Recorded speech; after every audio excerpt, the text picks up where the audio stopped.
नहीं हम हूँ कहने रिहाय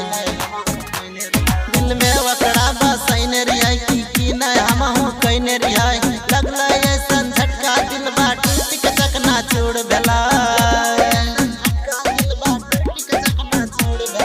कहियो तोरा भाई हमर माल ससुरबा चल गेला अखिया के सोझा रहे अब ता हमरा से उ दूर भेला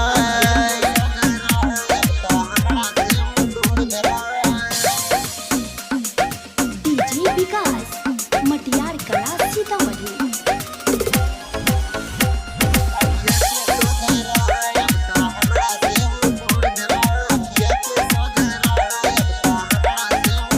कितना हम ओकरा से करैली है प्यार रे छूट गेलै ओकरे चलते घर परिवार रे छूट गेलै ओकरे चलते घर परिवार रे कितना हम ओकरा से करैली है प्यार रे छूट गेलै ओकरे चलते घर परिवार रे सपना उ देख के हमरा जिंदगी से उ खेल गेला कहियो तोरा भाई हमर माल ससुरबा चल गेला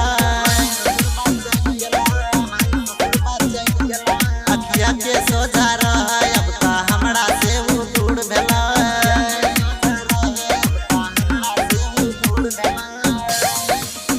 डीजे विकास मटियार कला सीतामढ़ी।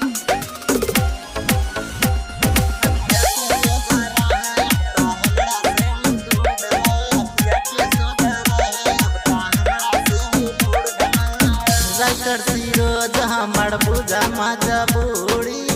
पता नहीं जान हमर गेलै कोना ओरी पता नहीं जान हमर गेलै कोना ओरी राइटर रोशन हमर बुझा मजबूरी पता नहीं जान हमर गेलै कोना ओरी निरंजन देहाती अपना हालत से मजबूर भेला कहियो तोरा भाई हमर जान ससुरबा चल गेला।